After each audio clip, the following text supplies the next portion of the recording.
Have you ever witnessed a single act of kindness that rippled through an entire community? Picture a modest bakery tucked away on a quiet street, owned by a warm-hearted black baker named Ebony.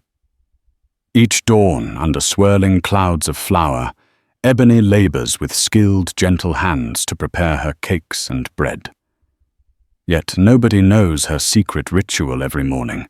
Before opening, she sets aside a loaf and soup for a quiet old man who sits alone outside.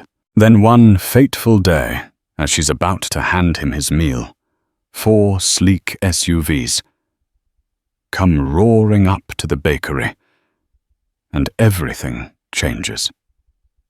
Ebony St. James woke before the sun each morning, just as she had for over a decade. She lived in a small loft, a block away from her pride and joy, Ebony's Oven, a humble bakery that had grown into a beloved fixture in the neighborhood. It was located on Maple Drive in the heart of St. Louis, Missouri, though not in the bustling downtown area. Instead, Ebony had chosen a quieter district where old brick buildings lined the streets and big oak trees arched their branches overhead. She always began her day the same way, an alarm at 4:30 a.m. quick shower, then a brisk walk to the bakery. Before the shutters of neighboring shops lifted and the city roared to life, Ebony was already inside, turning on the lights, switching on the ovens, and organizing her ingredients. She took pride in using trusted brands like King Arthur flour, a name that reminded her of her grandmother's kitchen back when she was a child, learning to measure and knead dough for the first time. To Ebony, flour was not just flour. It was a key to warmth, nourishment, and love. On most days, she also turned on her favorite gospel station, letting the music flood the bakery. The notes intermingled with the aroma of rising dough sugar and coffee. The combination never failed to soothe her spirit. But Ebony had another ritual, one unspoken and unseen by most. At exactly 6:00 a.m., once the first batch of bread was out of the oven, she portioned off a loaf. She took a clean bowl, filled it with hot soup she kept simmering on the back burner, a rotating recipe of chicken noodle vegetable or hearty lentil depending on the day, and placed it in a small bag along with some fruit. Then she quietly stepped out the back door, careful not to disturb the silent street, and walked to where an old man sat each morning on a stone bench near an aging bus stop. His name was Clarence, but Ebony had only learned this after nearly 2 months of delivering food. Each day she set the food near him, offered a small nod, and turned back to her bakery. Clarence was a man of few words, his clothes worn and tattered, his face lined by both age and hardship. He hardly spoke, but he always offered a soft, "Thank you, miss," which Ebony smiled at before returning to her ovens. She'd been doing this for months now, every single morning. No one knew. None of her customers suspected that Ebony was feeding him at dawn. Despite the modest success of her bakery, Ebony's finances were never robust. She had opened the business with a small inheritance from her late father, faced years of scraping by, and had nearly lost her building more than once. But Ebony believed in giving. She believed that sharing food, no matter her own troubles, was as necessary as breathing. To understand Ebony's unwavering generosity, one had to delve into her upbringing. Ebony was raised by her grandmother Florence, a wise and deeply compassionate woman who believed in the power of community. They lived on the outskirts of St. Louis, in a small wooden house, one that Florence had refused to move from, even when times got tough. When Ebony was only 10, her father, who worked as a delivery driver, died in a tragic highway accident. Grief tightened its grip on the family, draining any financial cushion they might have had. Ebony's mother left soon after his passing. Nobody ever discovered exactly why. Rumor in the family was that her mother couldn't handle the burden of grief and poverty. Young Ebony was left in Florence's care, and the old woman molded her granddaughter with strong values. It was with Florence that Ebony learned her first cookie recipe and discovered how a warm slice of bread could spread hope better than any sermon.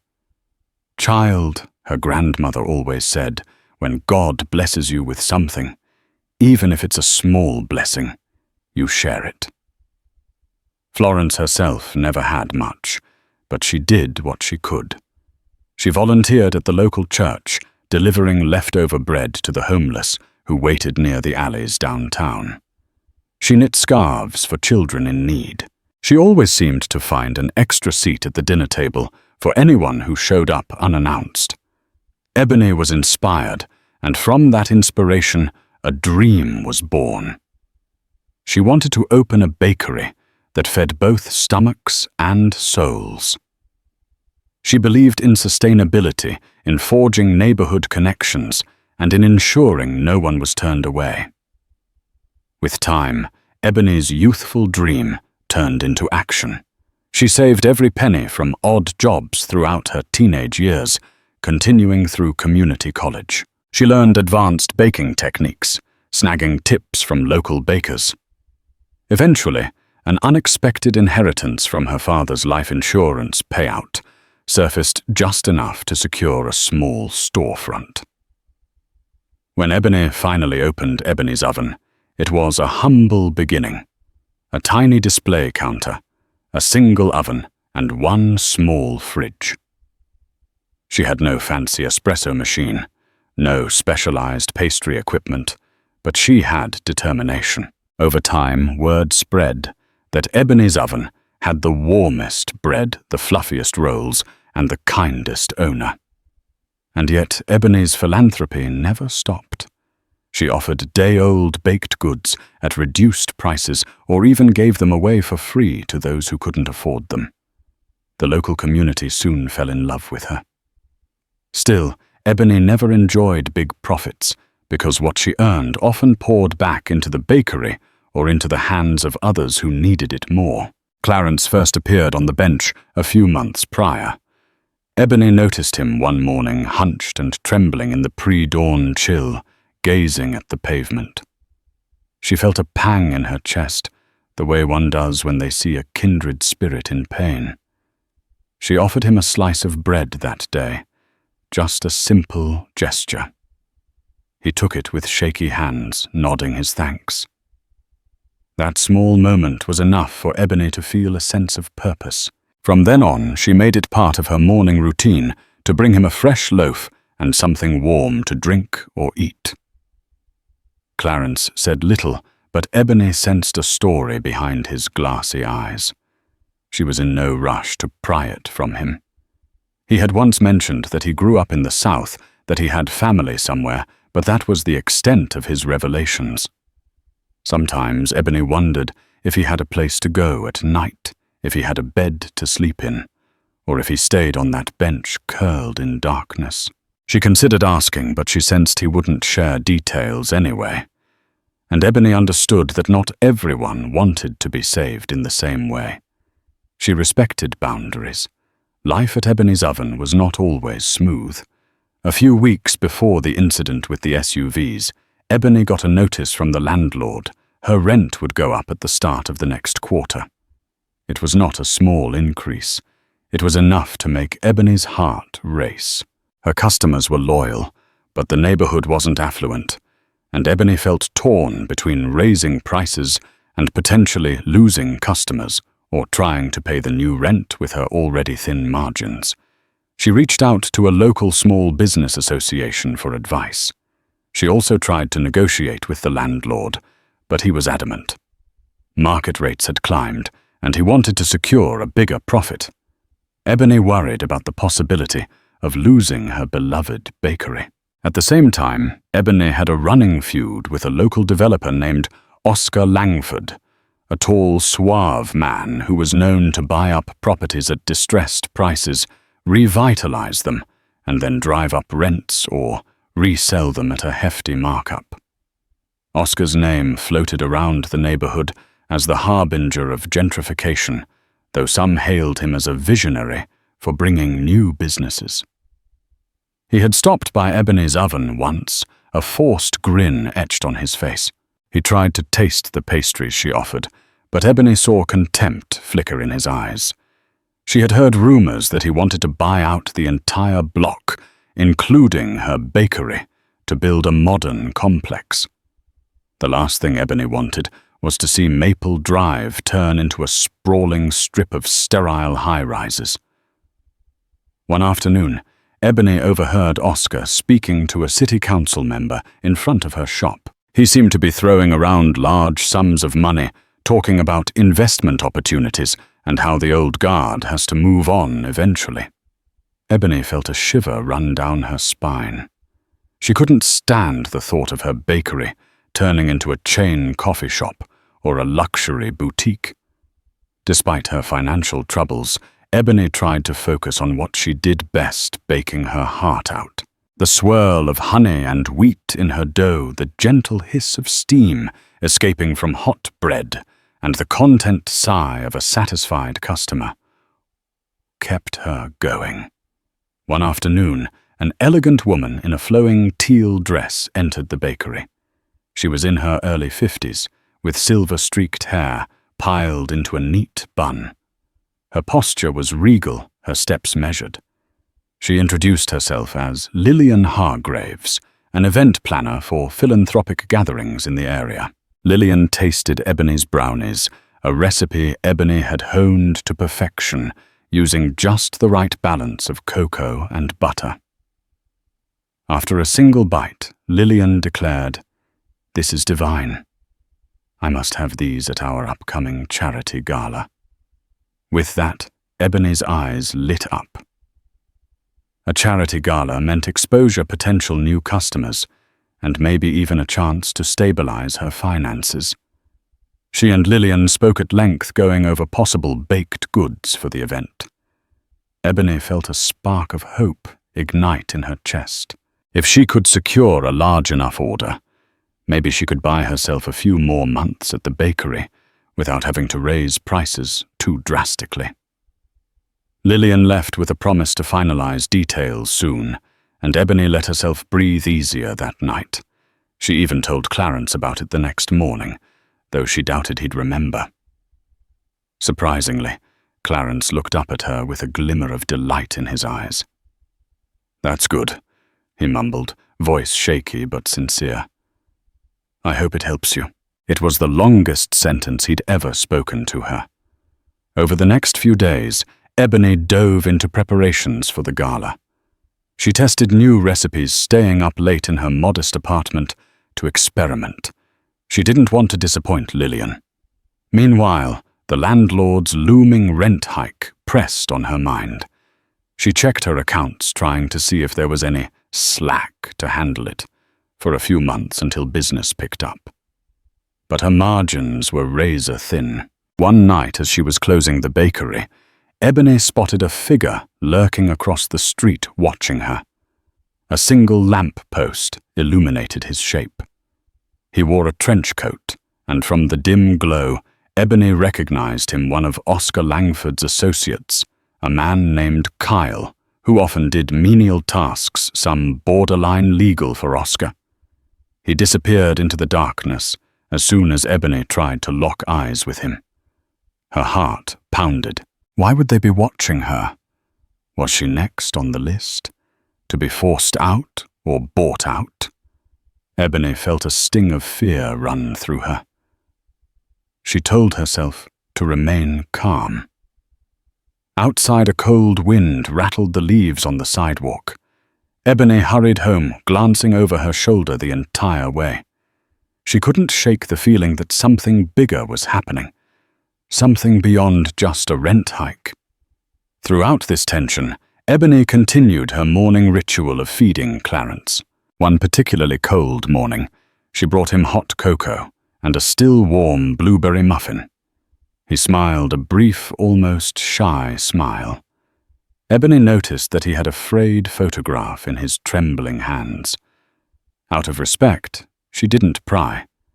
But Clarence surprised her by extending the photograph. It showed a younger version of him, face beaming with joy, and a little girl perched on his lap. The old man's eyes glistened with unshed tears. "She was my granddaughter," he whispered, voice thick with longing. "My baby girl." For a moment, Ebony forgot about her own troubles. She rested a gentle hand on his shoulder, wanting him to feel the warmth of her presence. "She's beautiful," Ebony said softly. He pressed his lips together and nodded, as though that single nod contained all the sorrow and regret of his life.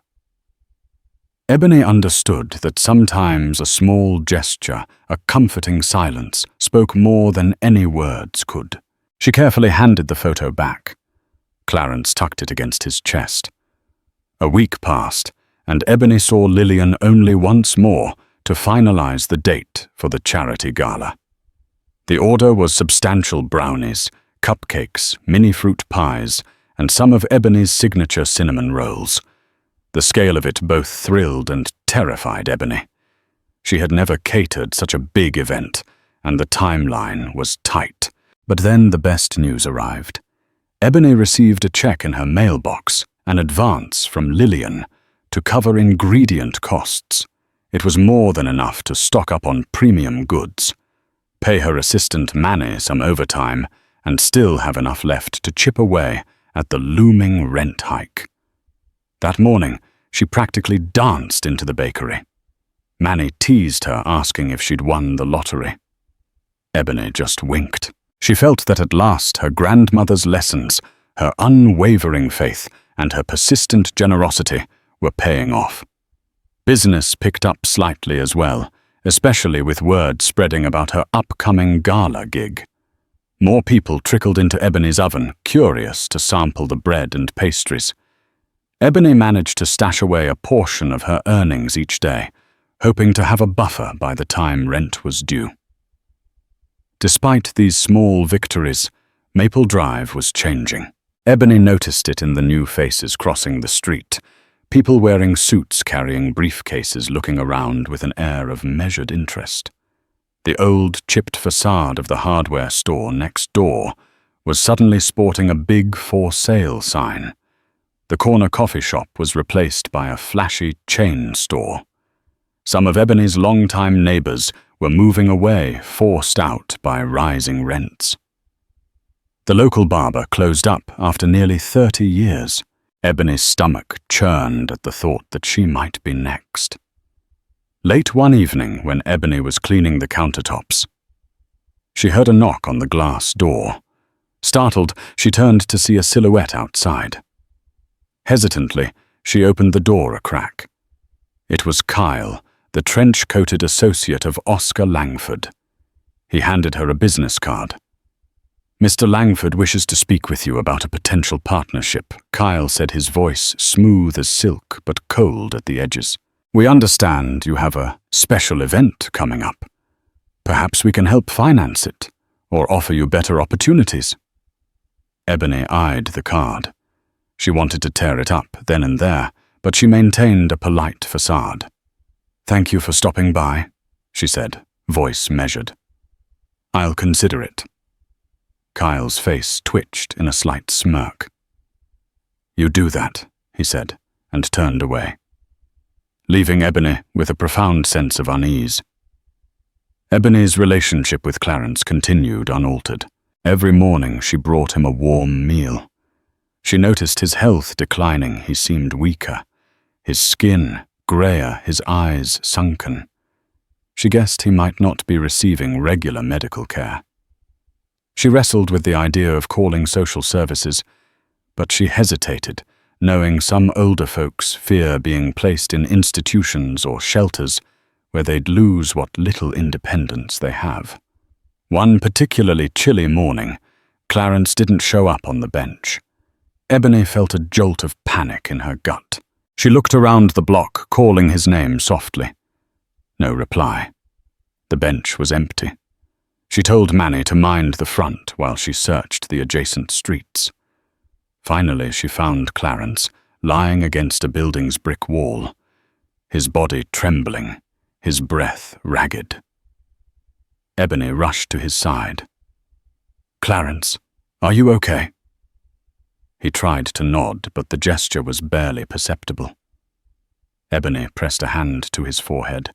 He was burning with fever. Without hesitation, Ebony dialed 911. While waiting, she propped him against her, using her coat to keep him warm, talking to him in gentle tones to keep him conscious. By the time an ambulance arrived, Clarence's eyes had rolled back, his breathing shallow. As paramedics loaded him in, Ebony gave them a small slip of paper with her bakery's address. "I'm the closest thing he has to family," she said, tears brimming in her eyes. "Please let me know if he's going to be all right." That day at Ebony's Oven was a blur. Customers came and went, but Ebony's mind remained with Clarence. She kept checking her phone, hoping for an update. By mid-afternoon, she received a call from the hospital. They said Clarence was in stable condition, that he had pneumonia, and would likely need to stay several days to recover. Ebony felt relief wash over her. At least he was in good hands now. She asked the nurse if she could visit, but visiting hours were limited, and Ebony had to juggle the bakery's closing with Manny's schedule. She promised to come by soon, though. That night, Ebony closed the bakery early. She navigated the winding corridors of the hospital, eventually finding Clarence's room. He was asleep, hooked up to IVs, his thin frame looking more frail than ever. Ebony pulled up a chair, quietly humming a lullaby her grandmother used to sing. When Clarence stirred awake, he looked startled to see her. She gently took his hand, reassuring him that he was safe. "Don't worry," she said. "Take the time you need to get better." Clarence managed a shaky smile. Why you helped me so much?" he finally asked in a whisper.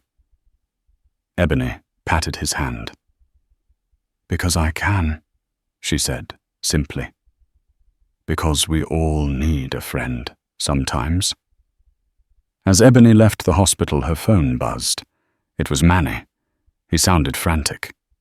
"Ebony, you gotta get down here. The landlord's here with some men, and they're looking for you." Ebony felt her stomach drop. She hailed a cab and rushed back to the bakery. By the time she arrived, the landlord and 2 men dressed in suits were standing inside, scanning the place as though they owned it. Manny hovered nervously behind the counter. "What is this?" Ebony demanded, trying to keep her voice steady.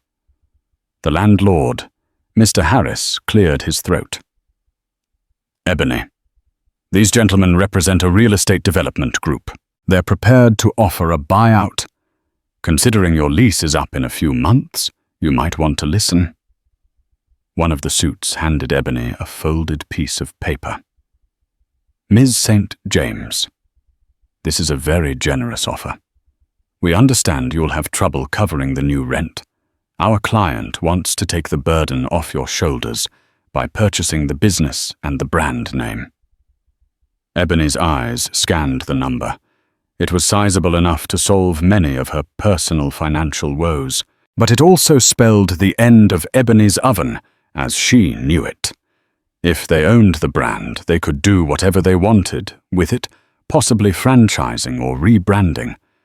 Ebony would lose creative control and the personal touch that made her bakery special. Her voice shook with resolve. "No," she said. "This bakery means everything to me. It's more than a business." The men exchanged looks as if they expected her to cave.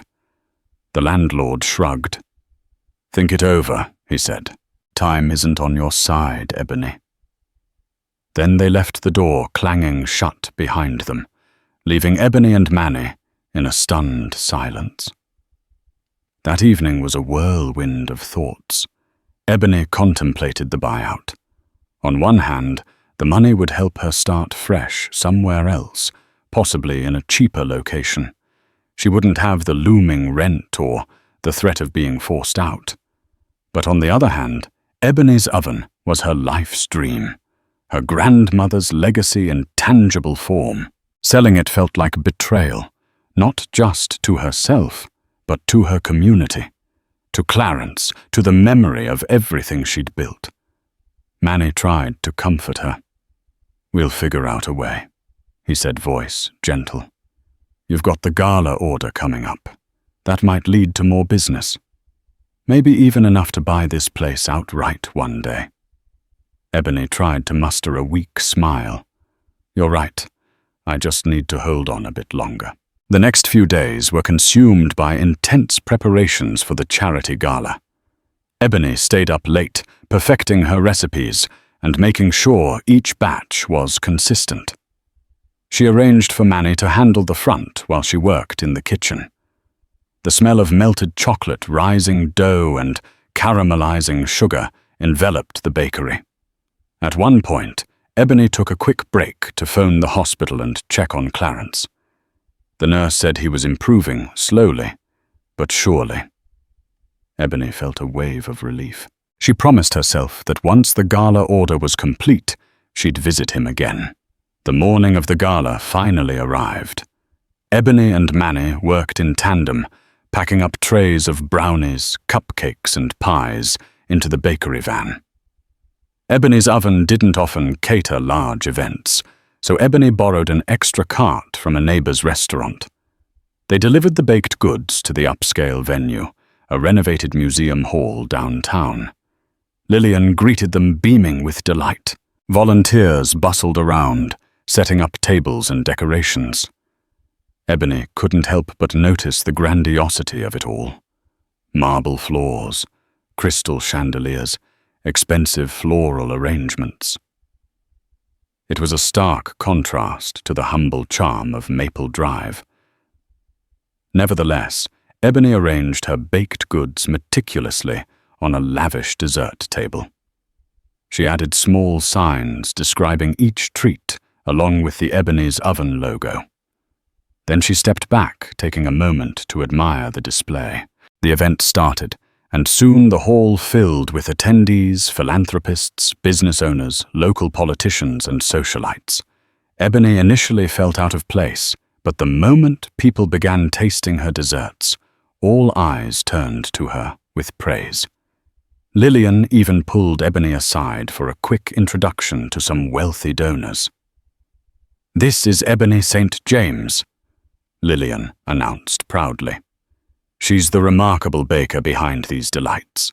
A flurry of compliments followed, people praising the moist brownies, the perfectly balanced cupcakes, the cinnamon roll that tasted like comfort incarnate. Ebony handed out her business cards, her heart swirling with a mix of pride and hopeful anticipation. Midway through the gala, a well-dressed older man approached Ebony. He had a refined air about him, wearing a tailored suit and polished shoes.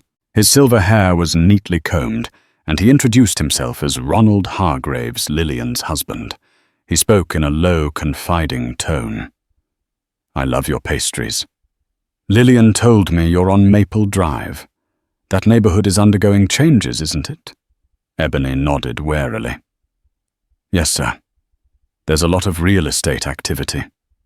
Some developers want to buy out my bakery." Ronald gave her a sympathetic look. "Have you met Oscar Langford?" Ebony's heart skipped a beat. She nodded. "Unfortunately, yes," Ronald sighed. "He's a cunning man, wealthy and well-connected. Rumor is he's in talks with certain city officials to expedite new developments on Maple Drive. I'd watch your back, Miss St. James." The mention of Oscar at such an upscale event made Ebony's skin crawl. She tried to maintain composure, but her mind replayed the memory of Kyle handing her that business card. She forced a polite smile and thanked Ronald for the warning. Just as Ebony began to feel that the gala was going smoothly, a sudden commotion erupted by the dessert table. Lillian rushed over to Ebony, looking alarmed. "A few trays have gone missing," she whispered. "I can't imagine who would take them, but they're gone. This could upset some very important guests." Ebony felt the blood drain from her face. Missing. How could an entire tray of pastries vanish in the middle of a heavily attended event? She hurried to the dessert station. Sure enough, one tray of brownies and one tray of fruit pies were nowhere to be found. Volunteers shrugged, saying they might have been taken to the kitchen or placed somewhere else. But Ebony checked the catering kitchen, scanning every counter. Nothing. A creeping suspicion surfaced. Could it be sabotage? It seemed too bizarre to be a mere mistake. If Ebony's dessert supply ran short, it would tarnish her professional reputation, maybe even sink future orders. With Manny's help, Ebony rummaged through every corner of the venue. Her heart pounded with anxiety, worried that her big break was turning into a disaster. Ultimately, Manny discovered the missing trays tucked in a dark hallway near a side exit, partially spilled. Some of the pastries were ruined. It was an odd place to stash them. Ebony's frustration and suspicion mounted. She had no time to dwell on it. Though she grabbed the salvageable items, arranged them neatly on a smaller platter, and rushed them back to the dessert table. Some items had to be thrown out. She apologized profusely to Lillian, who tried to calm her down. "Don't worry, we have enough left to feed everyone. Things happen. Breathe, Ebony." Yet Ebony couldn't shake the feeling that someone was deliberately trying to sabotage her. Just as Ebony was helping a guest with a cupcake, she caught a glimpse of a familiar face in the crowd. Oscar Langford himself, sipping champagne and conversing with a cluster of well-dressed individuals. Ebony's pulse quickened. She hadn't known he'd be at this event. A moment later, Oscar's gaze swept the room and locked onto her. He excused himself from his group, swaggering toward Ebony, with that confident, self-assured grin. "Ebony St. James," he said, tipping his glass in greeting. "I must say I'm impressed you're catering this gala. Quite a step up from your little corner on Maple Drive." Ebony forced a polite smile. "I'm here because Ms. Hargraves appreciates my baking. That's all." Oscar chuckled. "Of course. I can see why. You have undeniable talent, Ebony, and I'd hate for it to go to waste in a location that's, well, let's say quickly changing." She stiffened. "I'm not selling. If that's what you came to discuss, you're wasting your time." His grin grew tighter. "Very well. But we should talk soon. There are bigger things in motion. It'd be better if you were on my side when it all comes to pass. Enjoy the rest of the evening." He slipped back into the crowd, leaving Ebony feeling as if a storm cloud had just drifted over her. Despite the unsettling sabotage and Oscar's veiled threats, the gala overall was a success. Guests raved about Ebony's desserts, leaving positive feedback with Lillian. By the end of the night, Ebony had passed out dozens of business cards and collected potential leads for more catering gigs. Driving home with Manny, she tried to focus on the positives. If she could secure more orders, maybe she'd finally have enough income to withstand the rent hike. She could keep Ebony's oven afloat on Maple Drive. She also reminded herself to visit Clarence, hopefully bringing him some fresh pastries. She prayed he was recovering well. The next afternoon, Ebony took a small basket of baked goods, soft rolls, a couple of brownies, and a container of soup to the hospital. She signed in at the front desk and made her way to Clarence's room, heart brimming with concern and anticipation. She found Clarence propped up in bed, though he still looked frail. A nurse was just finishing up checking his vitals. When the nurse left, Ebony approached with a warm smile. "I brought you some of my best soup," she said. Clarence nodded weakly. his voice little more than a whisper. "Thank you." She helped him sit up a bit and spooned some soup for him. He closed his eyes as he swallowed, savoring the warmth. For a moment, Ebony was reminded of all the times she silently brought him meals on the bench. Now she could see him truly in need, vulnerable, yet grateful. After a few spoonfuls, Clarence spoke again, voice still shaky. "I've got something. I need to tell you." Ebony leaned closer, concern etched on her face. "Take your time." He took a trembling breath. "My granddaughter. She died about 6 years ago." His voice cracked. "Never got to say goodbye." Ebony felt tears well in her eyes. "I'm so sorry." He swallowed. "She was my only family left. And I messed up. I wasn't always a good man." The weight of regret was evident in his shaky tone. Ebony remained silent, letting him find his words. Clarence continued. "I did some things I'm not proud of. Got involved with the wrong people. My granddaughter. She asked me to leave that life behind. I didn't, and it cost me. They took everything from me. Even her. I'm alone now." Ebony's heart pounded with empathy and sorrow. She gently placed a hand on his. "We've all made mistakes, Clarence. But you're not alone anymore. You have me, and I'll be here for you." Clarence looked at her with misty eyes, a silent gratitude passing between them. For the first time, Ebony felt she truly understood the quiet old man she had been feeding each morning. Over the next few days, Clarence's condition improved enough for the hospital to consider discharging him soon.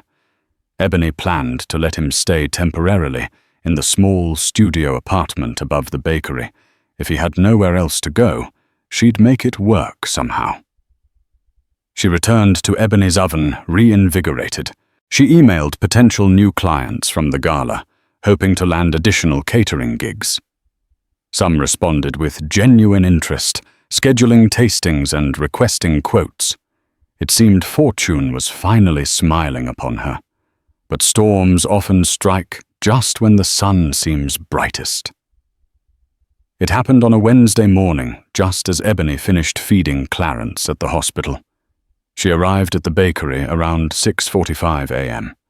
Manny was already inside, kneading dough. Ebony was about to turn the sign from closed to open when the roar of engines echoed outside. She peeked through the window and saw not one, but 4 sleek black SUVs pulling up along the curb. Her heartbeat hammered. This was no casual visit. Anxiety twisted in her gut as she watched the SUV's doors swing open. A group of men stepped out, all dressed in dark suits, eyes hidden behind sunglasses. Something about them radiated intimidation. Manny's eyes went wide. What on earth? Before Ebony could react, the front door swung open, and in walked Oscar Langford, flanked by 2 of those men. Another 2 stood guard outside, scanning the street. Oscar smiled a thin, predatory smile. "Morning, Ebony. I thought we should have a more direct conversation." Ebony's stomach lurched. She took a step back, her gaze flicking to Manny. He was frozen, covered in flour, uncertain what to do. "What's the meaning of this?"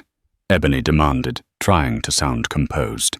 Oscar surveyed the bakery with a careful eye, as though assessing real estate value.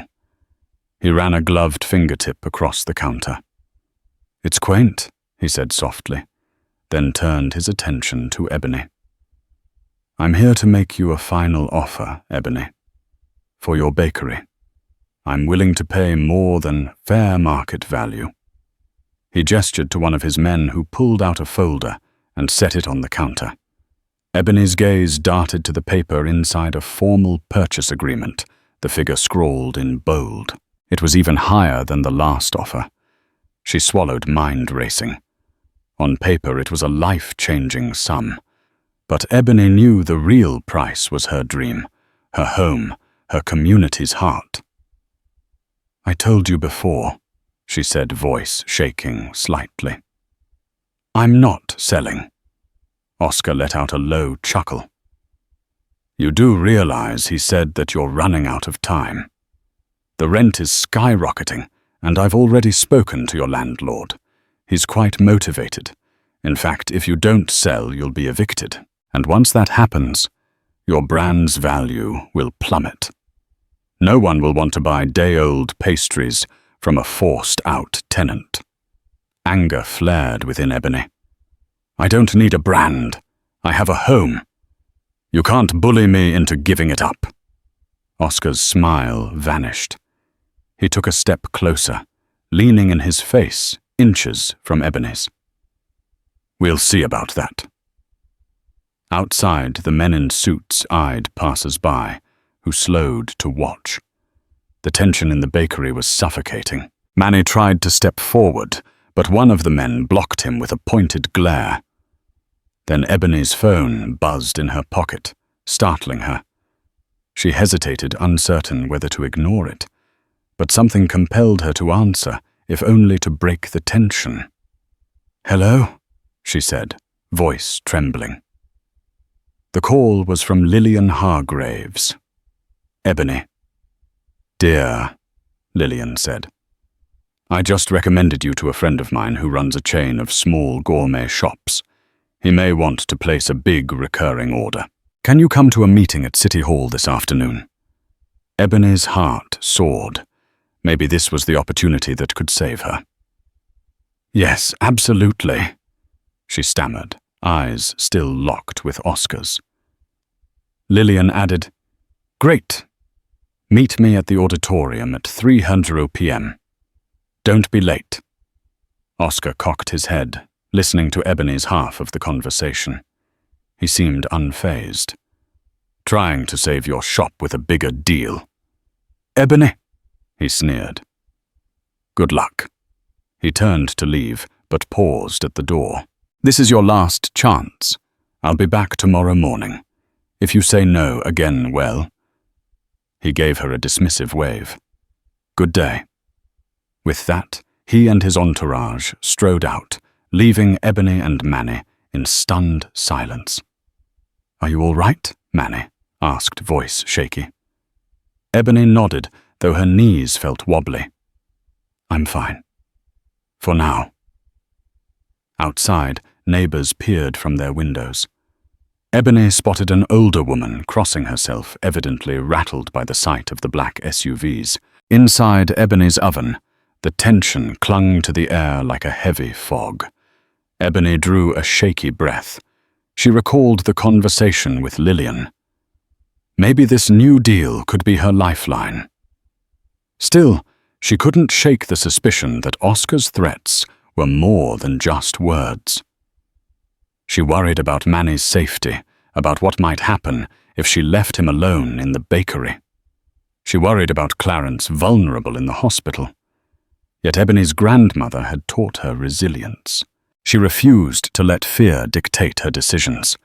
She would fight for the bakery she'd poured her life into. At 2:45 p.m., Ebony arrived at City Hall. She walked through the wide marble foyer, past municipal employees bustling about. Lillian was waiting near the auditorium's entrance, wearing an elegant navy blazer. She greeted Ebony with a warm smile and introduced her to a man named Gene Whitaker, who ran a chain of small gourmet shops across the Midwest.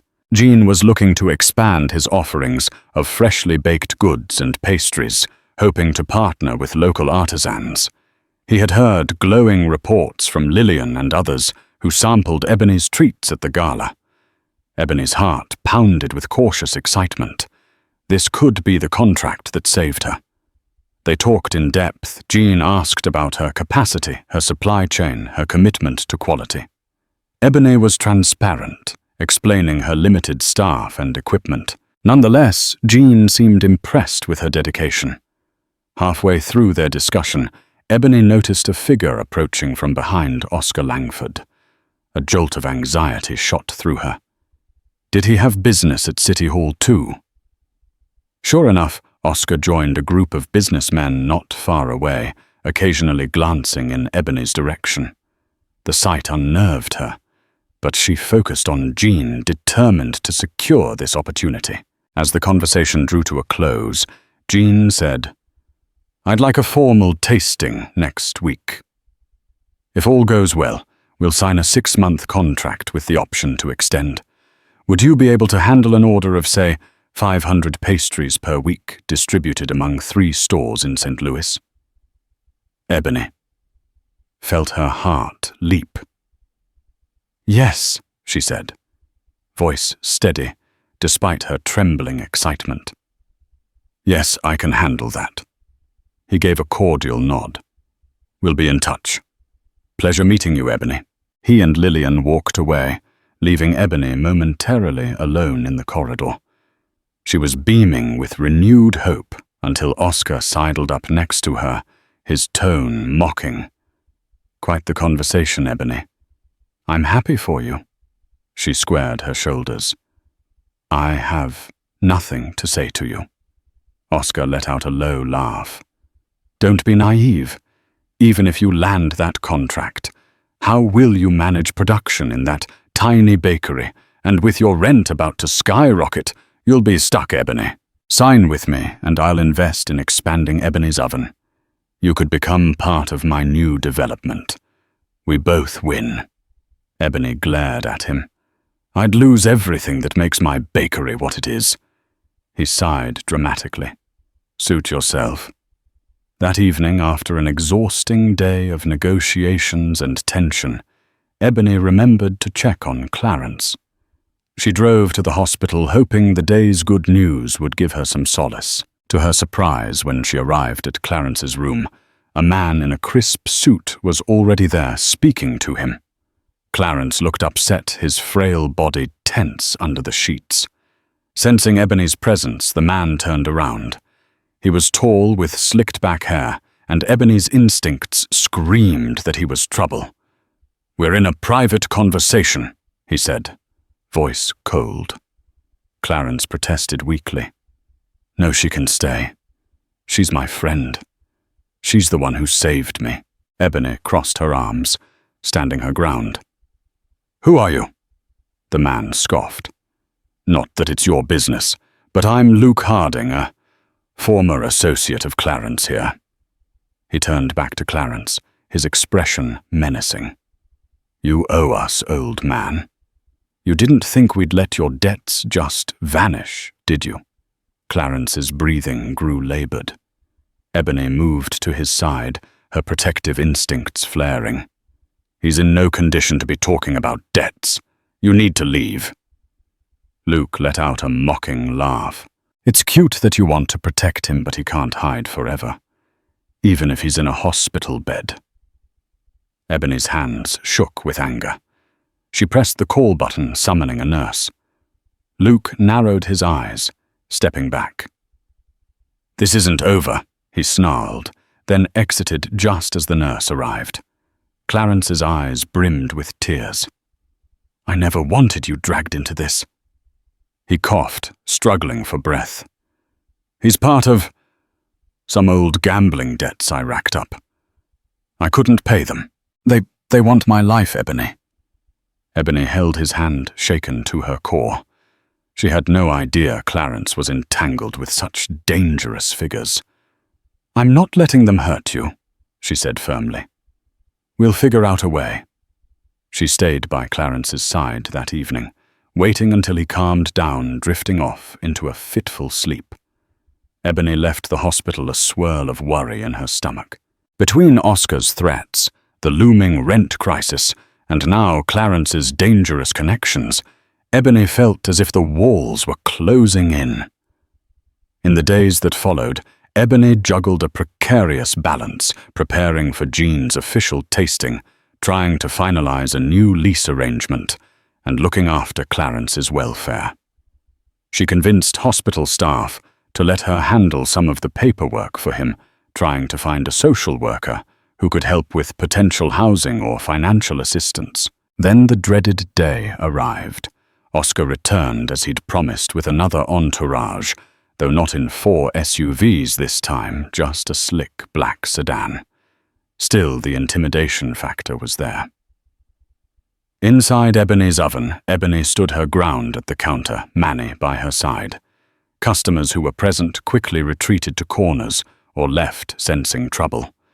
Oscar set the new offer on the counter again. "Take it," he said, voice calm but forceful. "This is your last chance. I have the eviction papers ready to file if you don't cooperate. The landlord stands to gain more if he sells the entire building. It's a done deal, Ebony." Ebony glanced at Manny, heart pounding. She knew this moment would come, but fear still gnawed at her. She thought of Clarence, reliant on her kindness. She thought of her grandmother's teachings, how bread is life, how generosity is a sacred obligation. She shook her head.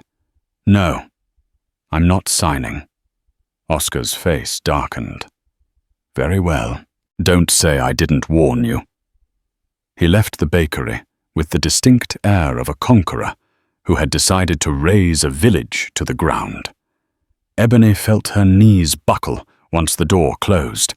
Manny rushed to support her. The following day brought a small reprieve. Gene Whitaker arrived for his tasting session. Ebony had spent the entire previous night perfecting new pastries, chocolate croissants, lemon tarts, pecan pie bars, and her signature cinnamon rolls. Manny buzzed around brewing fresh coffee for Gene, while Ebony laid out the pastry spread. She nervously watched as Gene tasted each item. His face shifted from curiosity to delight, praising the texture, the flavors, the quality of ingredients.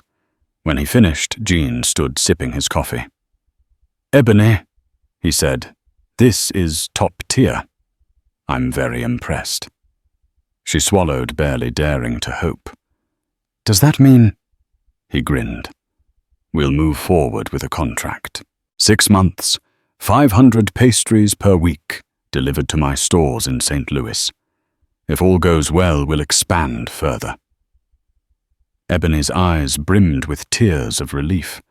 Manny whooped, nearly dropping a coffee mug in excitement. This could be the break Ebony needed to cover the rent hike. Gene grew serious. "You'll need to ensure your bakery can handle the volume. If you need any upfront funds to expand equipment, let me know." Ebony's heart soared. This was a direct lifeline, the kind that could save her from Oscar's looming threat. She didn't hesitate. "Yes, I'll need some help to buy another mixer and maybe an extra oven." Gene nodded. "We can arrange an advance on the contract for that. Let's finalize the paperwork soon." For a few days, Ebony allowed herself to feel triumph. She began drafting the contract with Gene, talking to equipment suppliers about new ovens. She even confided in Manny. "This is it. We might actually be able to pay the increased rent." But life rarely allows victories without conflict. One night, as Ebony locked up the bakery, 2 men stepped out of a parked car across the street. Luke Harding, the man who had confronted Clarence in the hospital, and another tough-looking individual. They approached Ebony on the sidewalk, blocking her path. Luke sneered. "He owes us, and you've been paying his hospital bills, haven't you? That means you have money, so pay his debt, or we'll collect in other ways." Ebony's hands shook, adrenaline coursing through her. "Stay away from me. Clarence is just a kind old man. You can't do this." Luke laughed darkly. "Watch me." Suddenly, Manny emerged from the bakery, brandishing a rolling pin. You heard her. "Leave." For a tense moment, Ebony feared a violent confrontation. but Luke merely spat on the ground, giving Manny a dirty look. "You'll regret this." With that, he and his partner retreated, fading into the night. Ebony collapsed against Manny, tears in her eyes. She realized the gravity of Clarence's debt and how it might now endanger everything she held dear. In the days that followed, Ebony struggled to hold on to her optimism. On one hand, she had a lifeline with Jean's contract, something that could keep Ebony's oven afloat. On the other, she faced threats from Luke, who demanded she settle Clarence's old debt. She didn't have the money to pay them off outright, especially if she wanted to invest in the new equipment for Jean's order. Her attempts to reason with Luke went nowhere. He insisted on full payment, or else he'd make an example of Clarence. Meanwhile, Clarence was set to be discharged soon, and Ebony was terrified for his safety if he returned to the streets. She considered a short-term motel, or letting him stay in the apartment above the bakery, but that would put them all at risk. That morning, the tension at Ebony's oven snapped like a taut wire. Ebony had just opened the bakery. Manny was rolling out trays of bread when two black SUVs screeched to a halt outside, followed by a battered sedan. Her stomach turned. Oscar's men, Luke's Oscar, emerged from one SUV, face grim. Simultaneously, Luke and his partner stepped from the sedan, their presence radiating menace. The two groups nearly collided at the bakery door, confused customers frozen in the crossfire. Oscar strode in first. "You've forced my hand, Ebony. Eviction proceedings have started. The sheriff will be here in a week." Luke sneered. "Better pay up, or that old man vanishes." Ebony's knees trembled. Her bakery and Clarence's life hung in the balance. Then another car pulled up, a sleek black Mercedes. Out stepped Lillian Hargraves, her husband Ronald, and a uniformed officer. Lillian marched over. "I heard rumors, Ebony. We came to see what's going on." Ronald stepped in. "Oscar, we have evidence of illegal development tactics, intimidation, bribery, backroom deals. You're under investigation." Oscar's smirk faltered. The officer held up a folder. "We have sworn statements and city council confessions. You and your men need to come with us." Manny pointed at Luke. "He's been threatening Ebony." "And Clarence." Luke snarled. "You'll regret this." The officer snapped handcuffs onto his wrists. "Threatening bodily harm is a criminal offense," Oscar stammered, but the damage was done. The officer escorted both men out the air, thick with disbelief. Ebony and Manny stood in the doorway, stunned. Hard karma had finally struck. The threats, the sabotage, the intimidation, it had all caught up to them. For the first time in weeks, Ebony exhaled her shoulders, lifting slightly under the weight of justice served. By late morning, the street outside Ebony's oven had quieted. The crowd dispersed, but Ebony and Manny remained stunned by the whirlwind that had just unfolded. Lillian and Ronald offered encouraging smiles. Ronald explained, "We've tracked Oscar's shady practices for weeks. When Maple Drive came up, we accelerated our investigation." Lillian placed a hand on Ebony's shoulder. "You stood your ground. It's time your bakery thrived without fear." Tears welled in Ebony's eyes. "Thank you for everything. You saved me. And Clarence." Ronald nodded. "We'll also help get Clarence the support he needs. There are city programs that can step in." With Oscar and Luke removed, things shifted dramatically. The landlord might still raise the rent, but the bribery investigation gave Ebony leverage to challenge the eviction.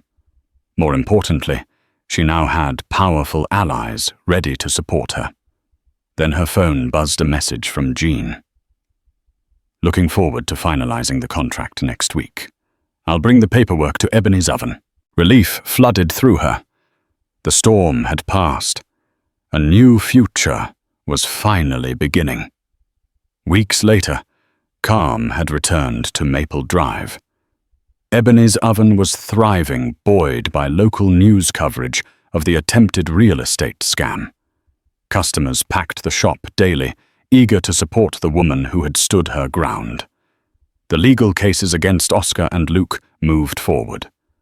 Clarence, now safe in a housing program, thanks to Ronald's city connections, was recovering well.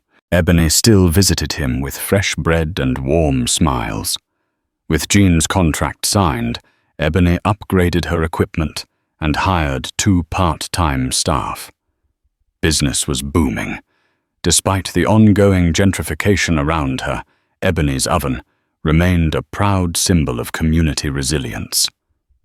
One sunny morning, Ebony flipped the sign to "Open Breathing" in the familiar scent of warm bread.